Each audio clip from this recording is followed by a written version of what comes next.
I'm here at the Vintage Sled Nationals in Duluth, Minnesota. This is an awesome show, and we're going to have some great interviews for you.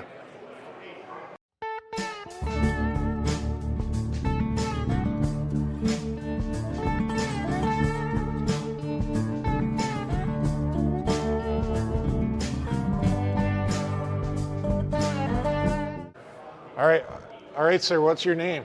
Trent Messner. Trent? Oh, I've heard of you before. I'm on YouTube, Loud Pipe Contest. Gotcha. Well, Trent, what did you bring here today? I have a 69 Daddler Super Twin with a 634 Hearth. It's all original. It's a factory race sled. And from what I've been told, there's one of 34 made, and we have about one of 8 known to exist. And I got the others need restoration work. Sure. One of them's pretty good condition. This is pretty sweet. So 634 with twin carbs on it. Yeah. Did it come from the factory with twins? Yes. Somebody added the Daddler logo. covers, the cover boxes. Yeah. They were just open carbs. Right. So in 68 and the 69 gray sleds, the ski stance is narrower. Sure. You can see they cut out the Oh yeah, they widened hood. the bulkhead, yeah. For the race sled to widen the ski stance so it wasn't so tippy. The original owner cut out the cover on the hood. Sure. Usually has a kind of a raised hood scoop looking thing and down the middle. This one's got dual tanks. Some only have a front tank. I think they use dual tank maybe for cross country racing more so. Yeah, the non-race just had the front tank, right? Yeah. Yeah. Cool. This is super cool. Even for a race sled, it still has they just grabbed them off the assembly line. So this one has the compartment under the seat. Oh, the beer holder. The beer holder. She's a little low for a beer holder. Yeah. I know that was an improvement they made to the Mark series. They made it tall enough to actually fit beer under the seat. I'm the third owner of this machine, and I've talked to the original owner's son and the second owner's son, where I got it off their dad's auction. All I knew was I was buying a 634 Hearth sled. Mm-hmm. They had the hole covered up where the megaphones are. Okay. And I didn't know what it was until the guys on VintageSleds.com told me to look inside and see if there was a fiberglass repair. So 11 o'clock at night, I'm running outside to the shed to look in there, and sure enough, it was. And that's when I found out I had a factory race sled. That's awesome. I run it I've always ran it when Waconia had the Midwest Vintage Show, I ran it in the Loud Pipe Contest probably 5 or 6 years. I won every one except one. I forgot to put new plugs in and clean the engine out wide open around the lake quick beforehand. Oh. Runs about 128.1 decibel. If you search on YouTube, Waconia Loud Pipe Contest, you'll see mine and a bunch of others running. Cool. Thanks, Trent. Yeah, you're Thanks welcome. for showing me your sled. No problem.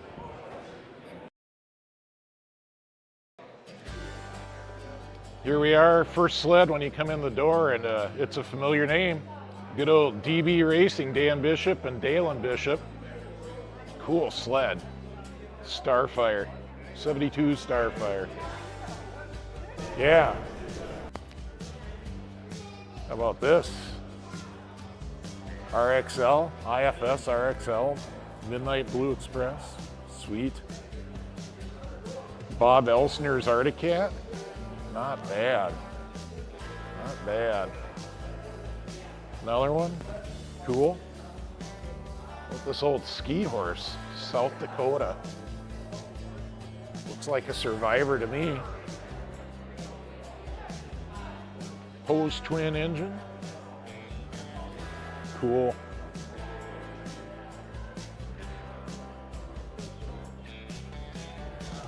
Oh, we've seen this guy driving around at ERX. Really cool.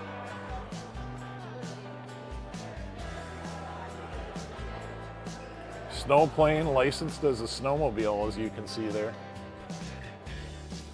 In 1972.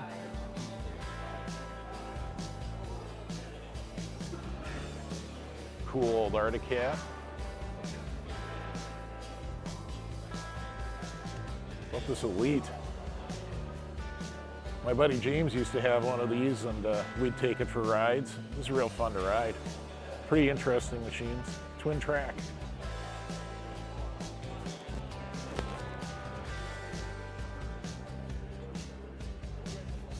More of them Pogos.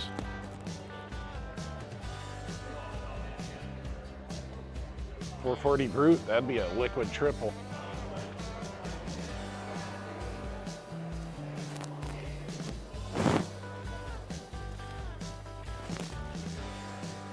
$1,156 miles. Pretty low miles.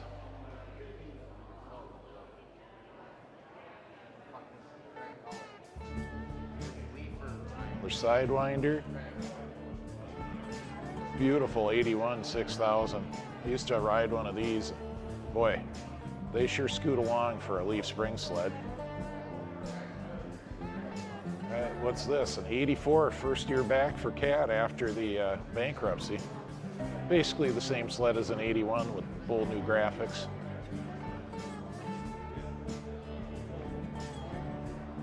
Stingerette.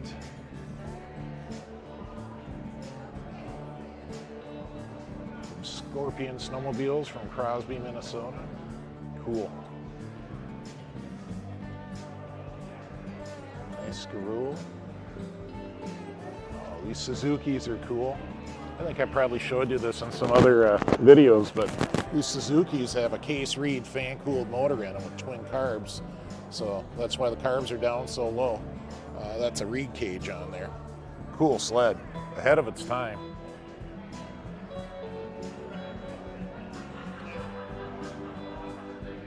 Cheetah with all the paraphernalia loaded on it. Capri.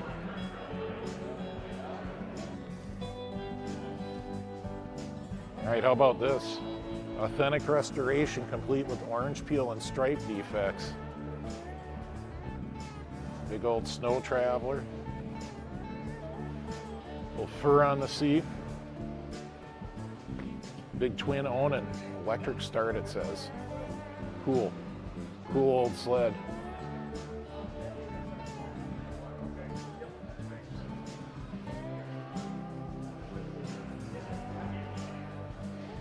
Rear engine Arctic Cat, signed by Roger Skine. Or is it Skeen? Some Arctic Cat guy will tell me.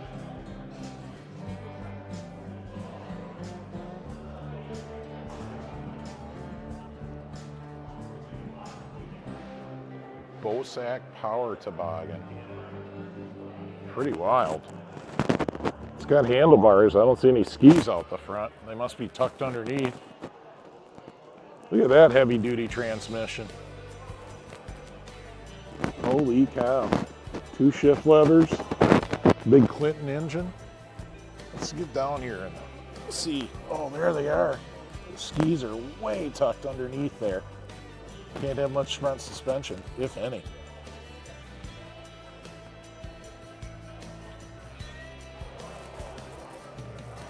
Sears Snow Cruiser. Pretty cool. I believe it was made by Scorpion. Sure looks like a Scorpion. Little J-Lo on it. Guessing it's probably a 252. Cool stuff. Look at that seat.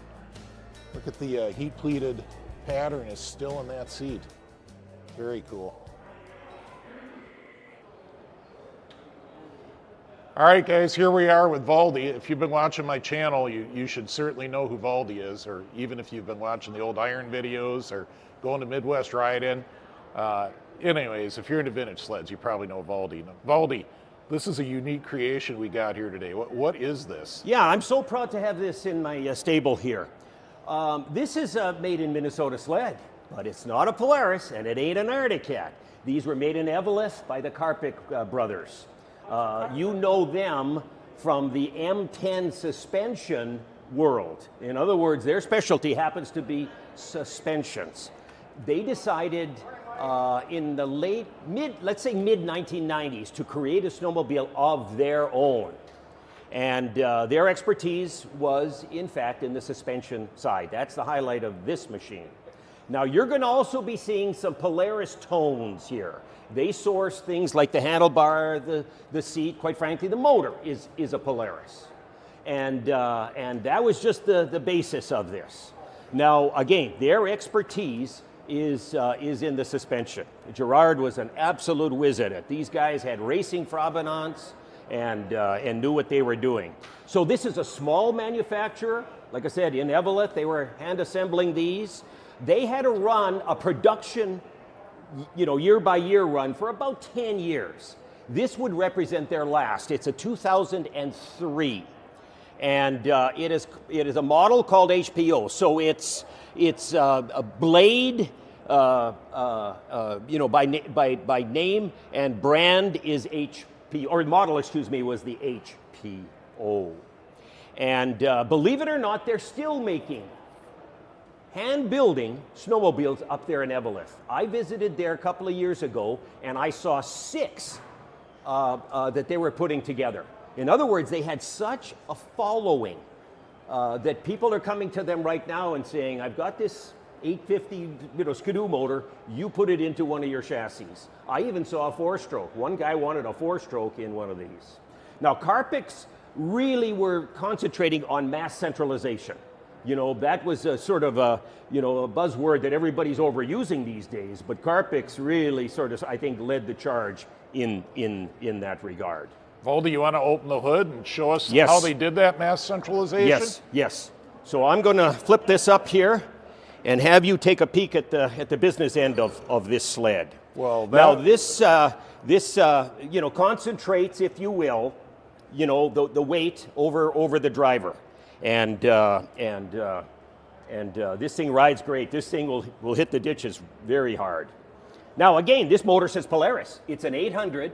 Now they jazzed it up. There's new heads on there. Polaris told them don't put 2 pipes on an 800. You can't get extra horsepower. Well, they in fact did.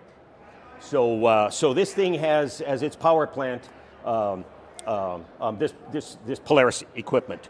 Now a little bit longer track than what sometimes you would see for its era. So it's narrower. And but look at that suspension here. I'm going to walk around on this side.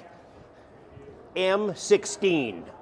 Now you all have heard about the M10 suspension, and this was the next iteration. I am just so amazed at the architecture here and a lot of hand-built components. External frame for strength here in the front. Look at this beautiful billet A-arm assembly. I mean, that is just drop dead gorgeous. This was a pretty expensive affair. In fact, I wrote here that this was in 2003, tax in $21,000. And so I always wanted one. I wanted a blade, certainly. But when I saw that they had a yellow version, I just had to have it. This thing was sourced in far, far, far north Saskatchewan. We were almost, to tundra. I don't know how the guy ended up with it, but I learned about it in Mexico. A guy told me about it, and I chased it for years. Very proud to have this thing. It's just a most unique, made in Minnesota rig. So anyway, thanks for featuring it today. Well, thanks, Valdi. Appreciate it. You bet.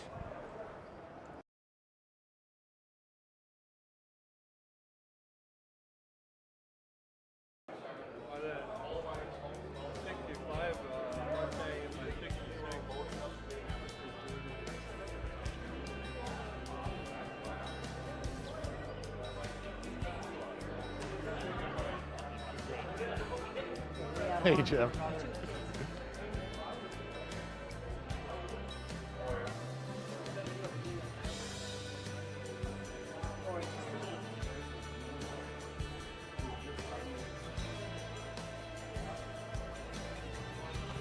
Check out this Alouette Villain. Looks like she's got a triple big fin something on it. Oh, big fin Kohler. Sunburst heads. Sweet. I bet this thing rips. Really cool.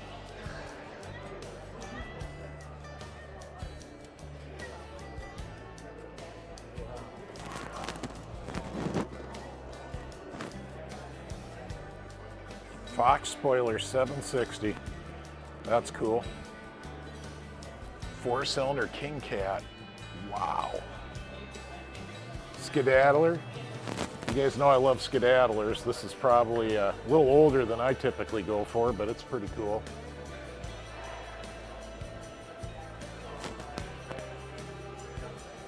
Nice old skidoo with some stingers coming out of it. Olympic 370. Opposed twin with stingers. Very cool. Very cool. Okay. All right, so what's your name? Lorne Larson. You got to hold up here.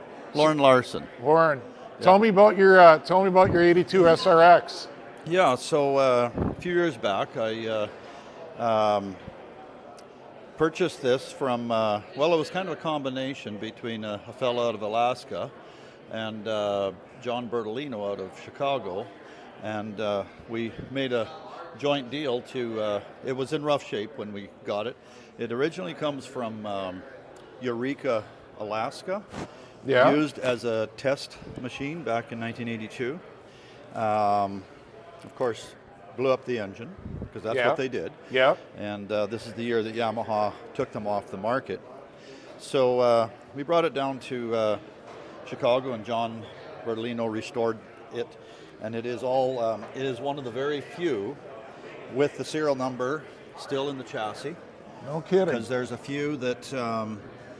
They had, apparently there's about 17 in existence, but quite a few of them were, the serial number was cut out.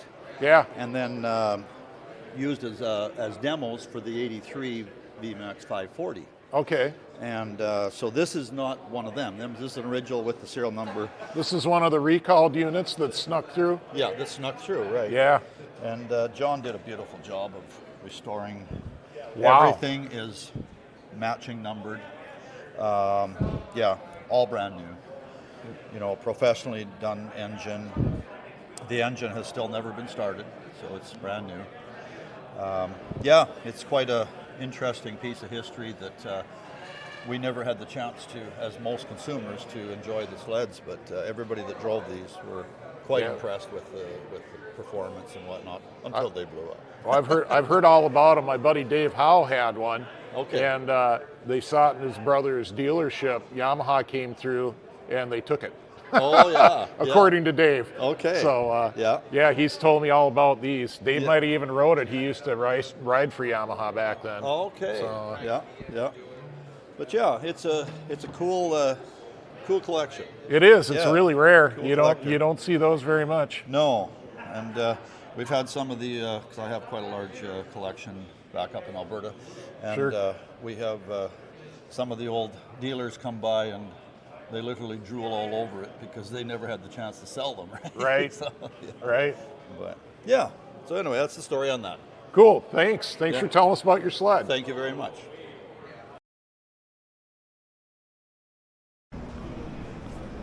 Articat powered Manta. 580 kitty cat motor under the hood.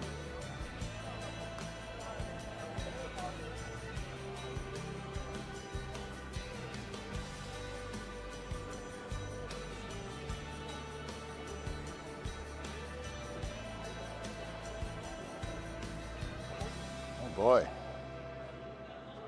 Look at that beautiful sunburst head, free air on that Manta.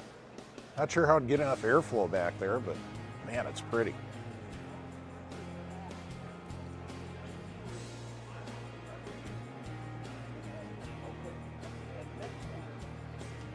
Drake Invader. Oh, it's Randy Hollins. Guys, we got to get out and look at Randy's collection one of these days.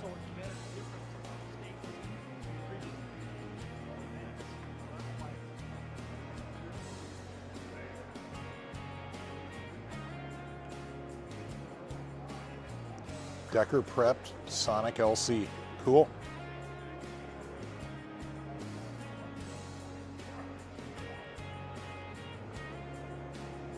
Olympic with a bulged out hood.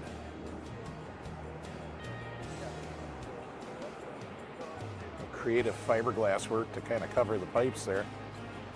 And later engine, much later engine. Cool.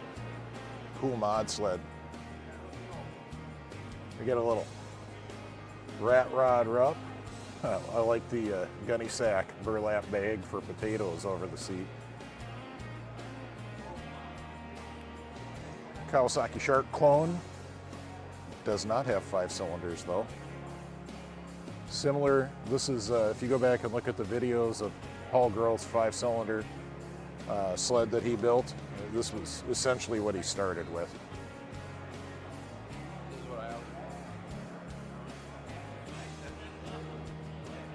SSR, triple pipes, trailing arms.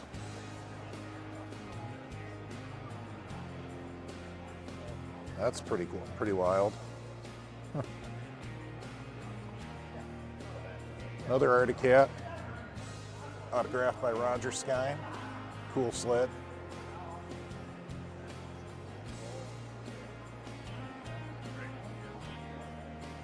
This is pretty wild sled. Oval track racer, and they got the motor set way off to one side to, you know, help with the cornering there. Keep that inside ski down. Very cool.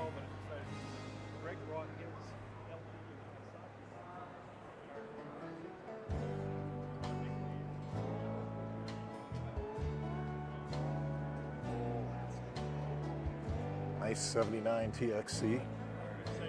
Beautiful.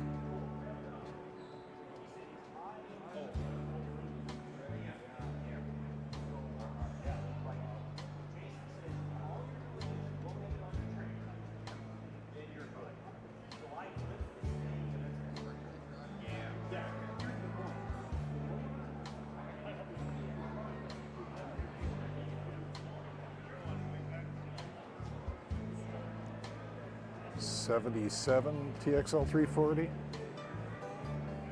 Sweet. First year. Holy cow. How many man hours went into that engine and chain case? That is a beautiful Centurion. Wow.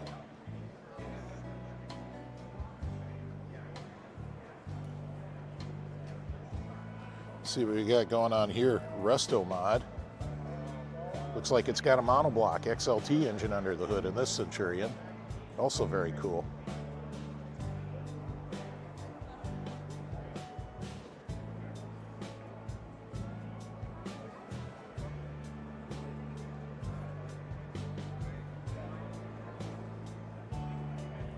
How about this? Hate to have an exhaust leak with that all closed up.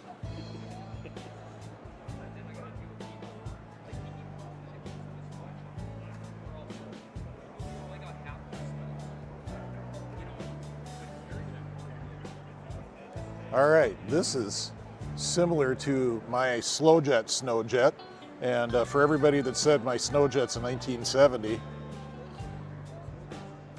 this one says it's a 1969, and it is actually the same model. It's been repainted with some sparkly paint, and it's got a custom seat, but same hood, same model.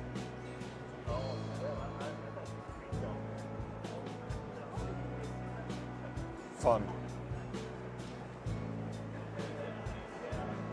Liquid twister, super cool. All right, Dimmerman Brothers, 1000 Triple Arctic, signed by Jim. Awesome.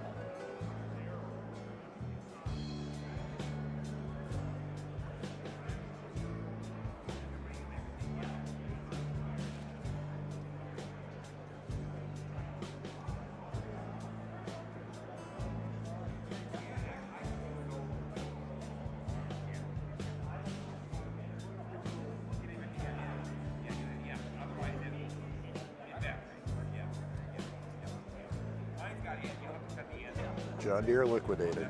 Super cool.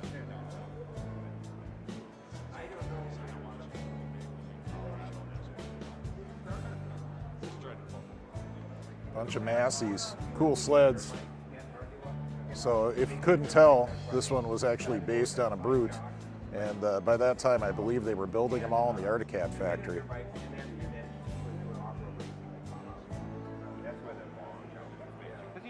Another one of Valdi sleds, Redline Revolt. Super cool. Well, they did build.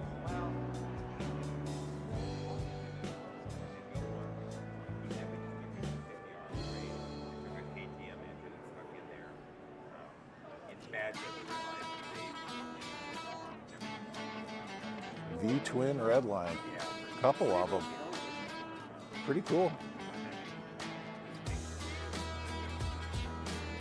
Redline made their own engines apparently. Wild. Oh, the Scorpion when they tried to come back in the early 2000s. Super cool.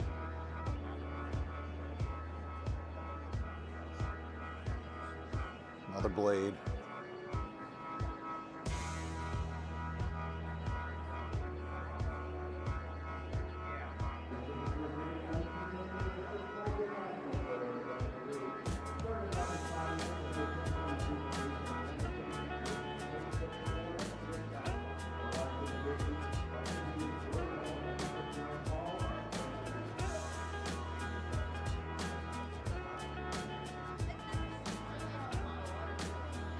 Naughty Kitten Racing. That's quite the name. El Tigre 6000. It's a 1985 El Tigre 6000 AFS. Boy, I like that sled. Do you guys like that sled?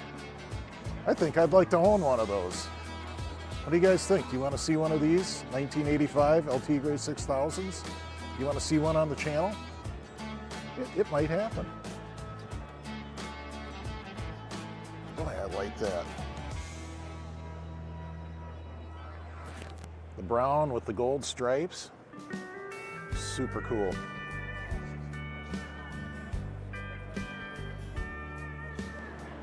How about this old Cyclone? Let's wander around and see if they got a story. Well, it was raced. There you go. That's its story. Cool. Cool race sled. All right, here we are for take two with my friend Rodney, because I don't know how to run a camera apparently. Rodney, what's your YouTube channel? Stix9, but I think it might say Stix999 on when I comment on your videos. So Rodney is a guy that's always had like the best vintage sled racing pictures and stuff, in my opinion. And your group did a lot of racing and stuff, but that's not what you're here for today, Rodney. What'd you bring to the show? Okay, today I'm getting back to how I kind of got into old sleds, where we brought some antique snowmobiles to show. My dad joined the Antique Snowmobile Club of America in '76, which was its founding year, and we got into this right at the beginning. So I brought a couple of antiques to participate in this show. So let me ask you a history question, Rodney. What was considered an antique in 1976? 66 and older. Really? So they really haven't ever changed it much? No, they consider 68 and older now. Wow. Okay, that's amazing. They've held the line like that. But good for them. It's their club. They can do whatever they want. Yeah, and at the time, it maybe not so much nowadays, but back then, in '76, you were running, let's say, a leaf sprung Yamaha Exciter or El Tigre or whatever you had. Well, here you had, these things were very rudimentary, and they were only 10 years older. Right. The stuff changed by leaps and bounds every year. Yeah, it really did. So. All right, so tell me about the Foremost then. What year is this? Okay, this is a '66 JCPenney's Foremost, built by Articat. Articat made it, huh? Neat. Yeah, they made around 200 of these. The story goes, around 200 of them. Most of them got shipped to Alaska. While this was during the time frame of finishing up or building the the oil pipeline up there. Oh, okay. So they And- were used for utility in Alaska. Well, yeah, basically all old snowmobiles really were utilitarian. You know, there really was no sport until yeah, know, late 60s. yeah, into the 60s. So what motor do these sleds have in it, Rodney? Both of these have the same engine. They both have 8-horse Kohlers, cast iron 4-stroke engines. Okay, cool. So I noticed something about this that's a little unusual. So at least it's unusual to me. Is that track all steel? All steel. It's basically you got sprockets and chain link with cleats, steel cleats riveted to it, and then there's just a little 8-inch webbing in the center of the track, and that keeps you afloat in the deep snow. Just for a little flotation, That's sure. all it's for. And then I noticed your 140 over there. 141. It's a 141. I noticed that's got what looks like a traditional Arctic Cat cleated rubber track with plastic slides. Correct. That is to my knowledge anyway, that is the first Arctic Cat, the 141D, to have the conventional rubber style track with the 3 belts, cleats riveted on. So what's the difference between a 140 and a 141? A 140D has the barn cleaner track, the old steel cleats with the chain link and all that, and the 141 has the rubber track. And the Gotcha. 141 has 2 engine options. You have your 8-horse Kohler or a 300 Hertz 2-cycle. So that had to be one of the earliest 2-stroke Arctic Cats then. There was one prior to that, but this was the, let's just say this was a one that a full line offering of the 300 Hertz, yeah. Neat. So, Cool. Well, thanks for showing me your sleds, Rodney, and thanks for the history lesson. thank you very much.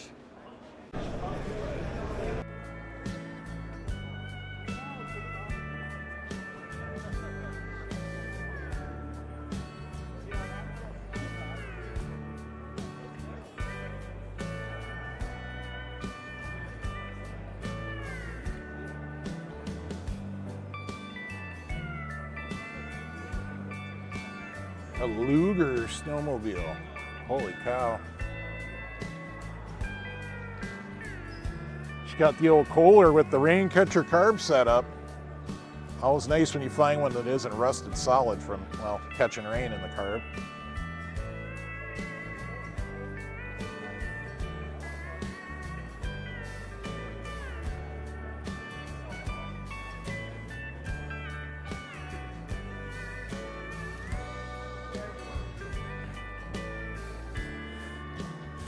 Oh my, look who I found.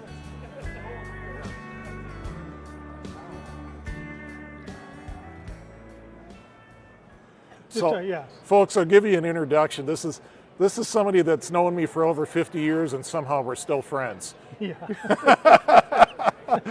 So Rodney's got this incredible selection of Moto skis that I flashed in front of you, and I guess I got some questions on a couple of them, Rodney. Yeah. So let's talk about your bullets first. What's this Bullet 650? So, well, this is Steve's, and this is Steve's Bullet 650. Okay. That's a Red Baron Hertz in that one. It's a Red Baron Hertz. Yep. Sweet. Yep. That's a 440 BSC motor, but it's a one-off. It's got the different heads on it and stuff. No kidding. Yep. And that's 440. And then this is the racer, the SM Racer 1970. 1970. It's Yep. got a Sachs. Which Sachs is It's that? 295. Is Yep. it an R295? Yep. Not an SA295. Nope. Yep. The R. Sweet. Yeah. So this was raced and everything. Yeah, you can tell. No and the kidding. track is just all wore off on that one side, so it's pretty cool. So it was oval race then?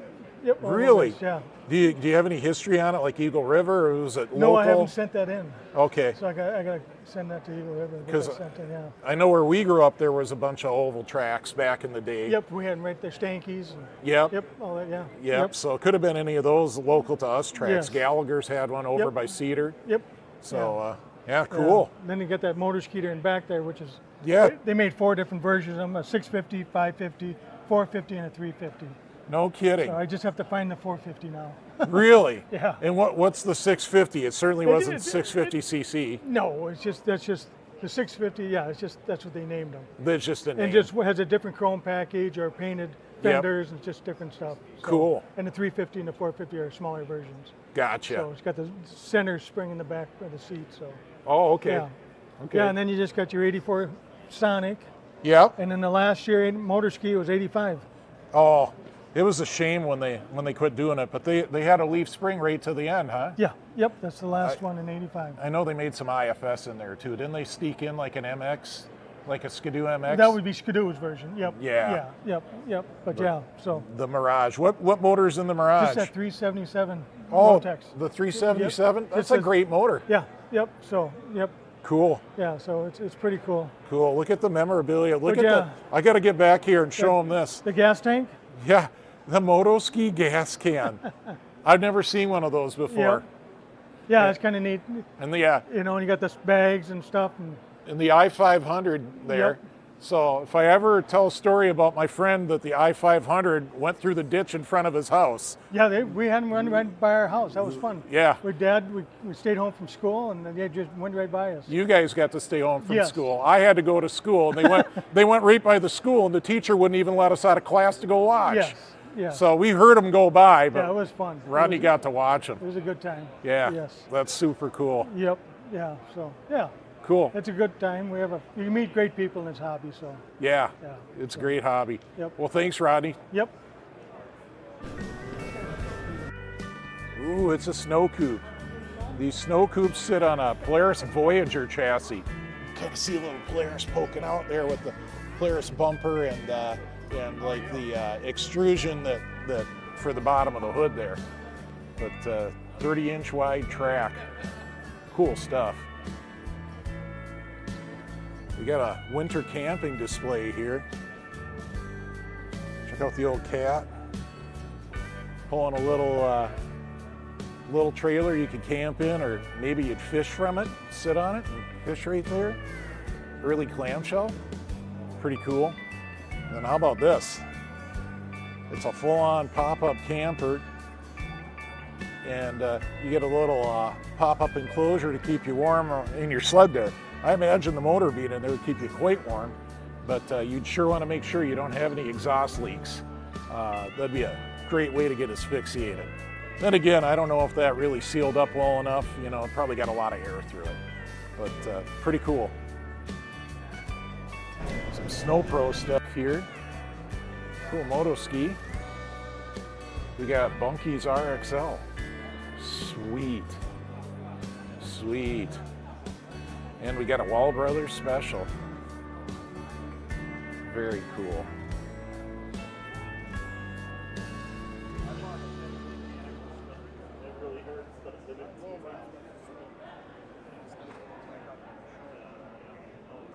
Here we are with the Valdi Vintage Sled Moment.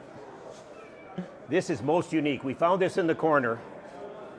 Many of you know that Polaris made a Playmate. It was a smaller version of their regular sled. Of course, Playmate colors. They also sold, apparently, to Homelite that same model. It's a different color, but it's a Playmate in just different color. This one, however, is unique in that it is brand new. The owner talked to me and said that somehow it was damaged. You will look here and see that, I don't know, something fell on it, or it doesn't matter how it happened, but it went up into a mezzanine and was found decades later. This machine has never been started. It's got 0 miles on it. It looks great. And so this is a hen's tooth machine. To think that there is an orange-colored Homelite Playmate in this condition at this show is just blowing me away. This is something I'm happy to say would only appear at the National Show. This is incredible. Thanks, Valdi. You bet.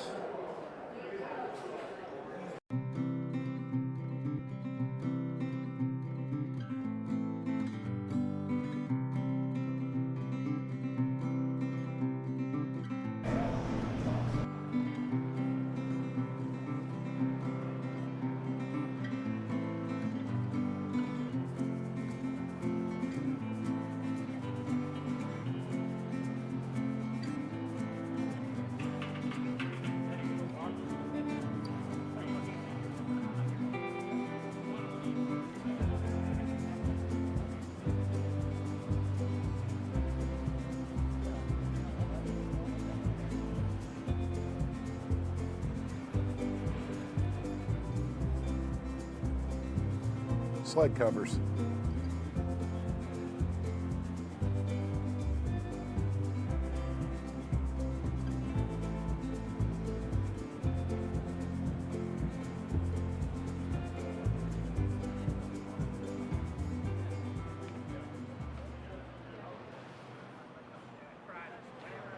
Swap shopping? What'd you get, buddy? I got something because Johnny. That's awesome, Chad.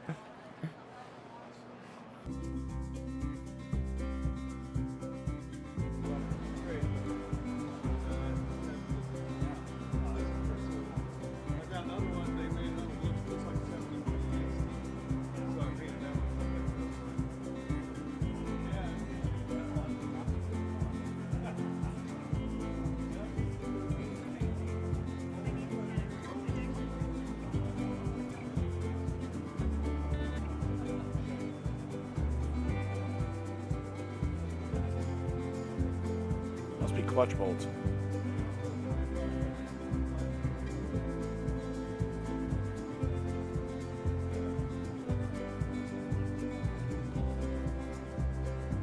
Steve, somebody left a comment. Somebody left a comment on one of my videos. You should really know about Steve Chapman.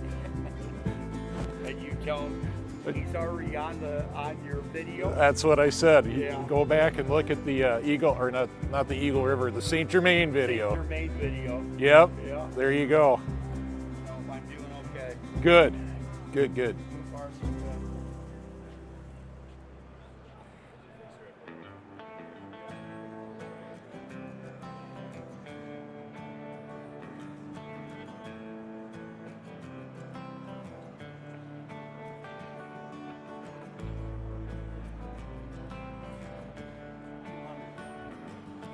Even here you can buy a sled.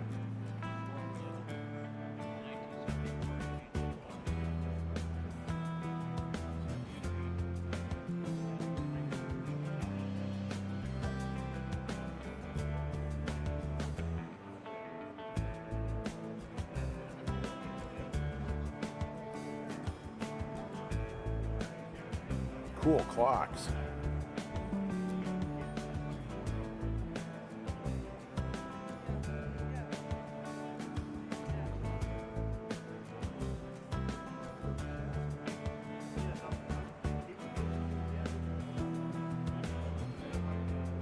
More project sleds for sale.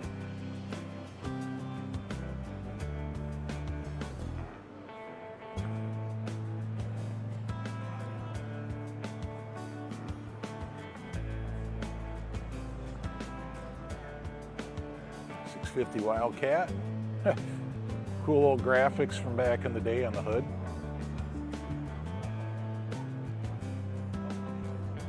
Maybe a little more of a project than I'm gonna do.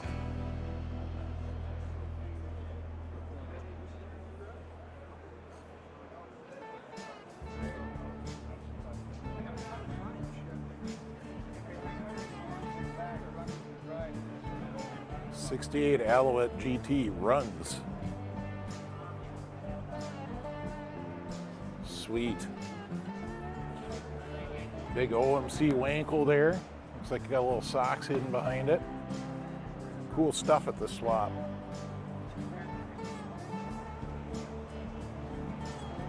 Trailer full of parts not yet unloaded.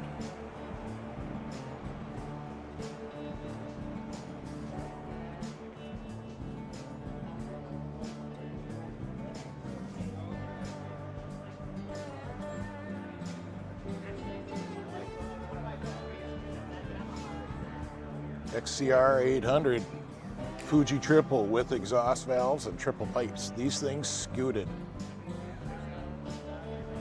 And they sounded good.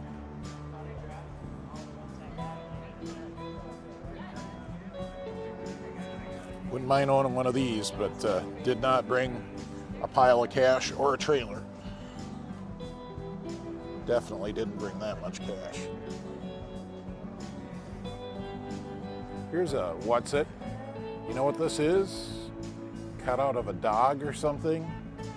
No tracks, big aluminum drivers. think I've ever seen one before.